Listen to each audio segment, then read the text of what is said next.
जय हिंद विद्यार्थियों, मैं रामनाथ सिंह पटले इस नए YouTube चैनल मासाब जी में आपका स्वागत करता हूं। विद्यार्थियों, आज के कालखंड में हम बात करेंगे माध्यमिक शिक्षा मंडल द्वारा कक्षा 10वीं विज्ञान विषय हेतु जारी आदर्श प्रश्न पत्र में दिए हुए प्रश्नों के बारे में। विद्यार्थियों, यह प्रश्न आपकी आगामी परीक्षा में अत्यंत ही महत्वपूर्ण हो सकते हैं।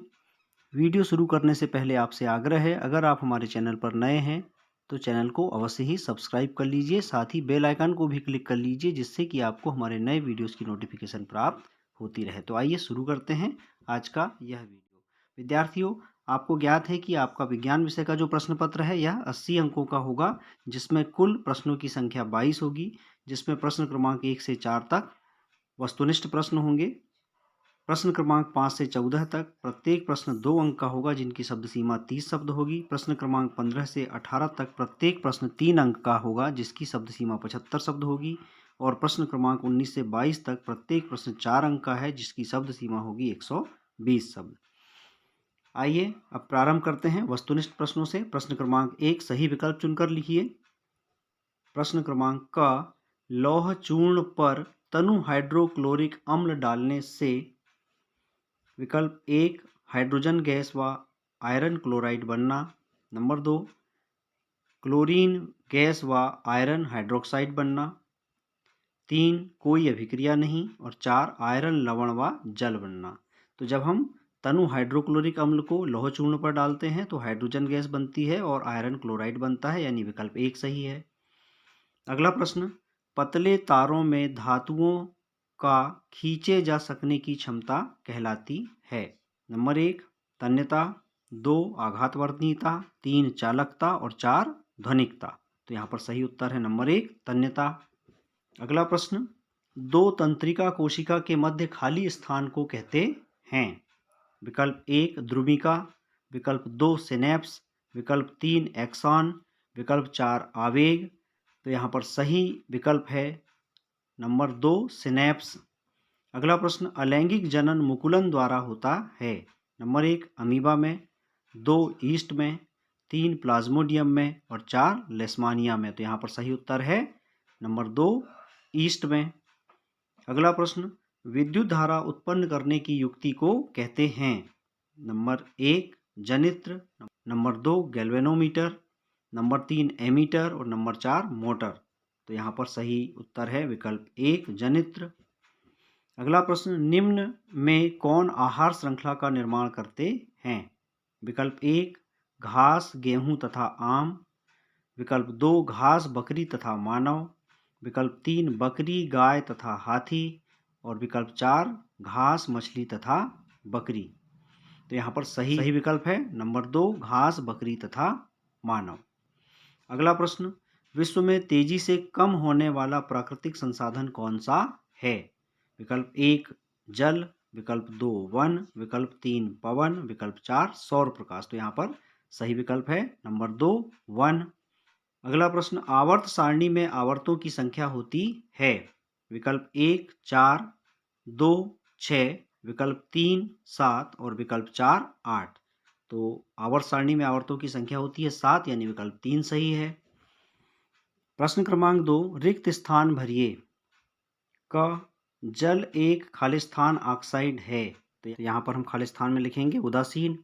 ख धातुएं प्रायः ऊष्मा एवं विद्युत की खालिस्तान होती हैं। तो यहाँ हम लिखेंगे सुचालक। ग मादा और गर्भस्थ शिशु के बीच जैविक संबंध स्थापित करने वाला ऊतक खालिस्तान कहलाता है। तो यहाँ हम लिखेंगे प्लेसेंटा। घ पादपों में जल के वहन के लिए खालिस्तान उत्तरदायी है। तो यहाँ पर हम लिखेंगे जाइलम। अगला, परागकोश में खालिस्तान पाए जाते हैं। तो यहाँ हम लिखेंगे परागकण। च आनुवांशिकी के जनक खालिस्तान हैं। तो यहाँ हम लिखेंगे जॉन ग्रेगर मेंडल। छ किसी तार का प्रतिरोध उसकी लंबाई के खालिस्तान होता है, समानुपाती। और जा मस्तिष्क तथा मेरुरज्जु खालिस्तान तंत्र बनाते हैं, केंद्रीय तंत्रिका तंत्र। खालिस्तान में लिखेंगे। अगला प्रश्न क्रमांक 3 सही जोड़ी मिलाइए। कॉलम 1 में दिए कथनों की जोड़ी हम कॉलम 2 में दिए हुए कथनों से बनाएंगे। कॉलम 1 में पहले नंबर पर है क सबसे अधिक क्रियाशील धातु, तो यहाँ सबसे अधिक क्रियाशील धातु है क्रमांक 3 पर दिया हुआ पोटेशियम, इससे हम जोड़ी बनाएंगे। ख सामान्य रक्तदाब, सामान्य रक्तदाब की जोड़ी हम 7वें नंबर पर दिए हुए 120/80 mmHg, इससे बनाएंगे। ग पादप हार्मोन, पादप हार्मोन क्रमांक 8 पर दिया हुआ है साइटोकाइनिन से जोड़ी बनाएंगे। घ शुक्राणु उत्पादन नियंत्रण, शुक्राणु उत्पादन नियंत्रण करता है टेस्टोस्टेरॉन, यानी नंबर 1 से जोड़ी बनाएंगे। इंगा तारों का टिमटिमाना, इसकी जोड़ी हम बनाएंगे वायुमंडलीय अपवर्तन क्रमांक 6 पर दिया हुआ है इससे। च लेंस क्षमता, लेंस क्षमता को डाईऑप्टर में मापा जाता है, तो यहाँ पर हम इसकी जोड़ी बनाएंगे 2 नंबर पर दिए हुए डाईऑप्टर से। छ जरा दूरदृष्टिता, जरा दूरदृष्टिता, इसकी जोड़ी हम बनाएंगे द्विफोकसी लेंस से। ज विद्युत विभवांतर, इसकी जोड़ी हम बनाएंगे क्रमांक 4 पर दिए हुए वोल्ट से। अगला प्रश्न क्रमांक 4, एक वाक्य में उत्तर दीजिए। क शुद्ध जल का पीएच मान लिखिए, तो उत्तर में हम लिखेंगे 7। ख 2 या 2 से अधिक धातुओं के समांगी मिश्रण को कहते हैं मिश्र धातु। ग हरे पौधों की पत्तियों में पाए जाने वाले वर्णक का नाम लिखिए, तो यहाँ पर हम पर्णहरिम या हरित लवक या क्लोरोफिल लिख सकते हैं। घ नर युग्मक एवं मादा युग्मक के संलयन को कहते हैं, तो सही उत्तर है निषेचन। इंगा लिंग निर्धारण करने वाले गुणसूत्र हैं XX एवं XY, जो XY गुणसूत्र होते हैं ये पुरुषों में होते हैं तथा XX गुणसूत्र महिलाओं में होते हैं। च लेंस की क्षमता का सूत्र लिखिए, लेंस की क्षमता का सूत्र P = 1/F। छ निकट दृष्टि दोष दूर करने में कौन सा लेंस उपयोग किया जाता है, तो उत्तर है अवतल लेंस। और ज विद्युत प्रतिरोध का SI मात्रक लिखिए, तो विद्युत प्रतिरोध का SI मात्रक है ओम। अब 2 अंक वाले प्रश्न हैं। प्रश्न क्रमांक 5, श्वसन की क्रिया को ऊष्माक्षेपी अभिक्रिया क्यों कहते हैं? उत्तर में हम लिखेंगे श्वसन की क्रिया को ऊष्माक्षेपी अभिक्रिया कहते हैं क्योंकि इसमें ऊर्जा ATP के रूप में विमुक्त होती है। अथवा तेल एवं वसा युक्त पदार्थों को नाइट्रोजन से प्रभावित क्यों किया जाता है, तो तेल एवं वसा युक्त पदार्थों को उनके परिरक्षण के लिए नाइट्रोजन से प्रभावित किया जाता है। प्रश्न क्रमांक 6, अमलगम क्या है? पारा धातु का अन्य धातुओं के साथ मिश्रण अमलगम कहलाता है। अथवा में प्रश्न है संक्षारण क्या है? धातुओं में नमी एवं ऑक्सीजन की उपस्थिति में जंग लगने की क्रिया यानी क्षय होने की क्रिया को संक्षारण कहते हैं। प्रश्न क्रमांक 7, मेंडलीव की आवर्त सारणी का नियम लिखिए। मेंडलीव की आवर्त सारणी के नियमानुसार मेंडलीव की आवर्त सारणी में तत्व उनके बढ़ते परमाणु भार के क्रम में रखे जाते हैं। और नंबर 2, ऊर्ध्व स्तंभ को ग्रुप कहते हैं या समूह कहते हैं। क्षैतिज पंक्तियों को पीरियड या आवर्त कहते हैं। अथवा न्यूलैंड का अष्टक नियम सिद्धांत लिखिए, तो न्यूलैंड का अष्टक नियम सिद्धांत क्या है? जब तत्वों को उनके बढ़ते हुए परमाणु भार के अनुसार व्यवस्थित किया जाता है तो कहीं से भी शुरू कर प्रत्येक 8वें तत्व के गुण पहले तत्व के गुणों के समान होते हैं, इसीलिए इसे अष्टक नियम कहते हैं। जैसे लिथियम, अगर लिथियम से स्टार्ट करेंगे तो 8वां तत्व होता है सोडियम, तो लिथियम और सोडियम के जो गुण होते हैं ये समान होते हैं। प्रश्न क्रमांक 8, धमनी और सिरा में कोई 2 अंतर लिखिए। तो धमनियाँ शरीर की सतह के नीचे होती हैं यानी त्वचा में काफ़ी गहरे में होती हैं, तथा सिराएं शरीर सतह के ऊपर होती हैं त्वचा के ठीक नीचे।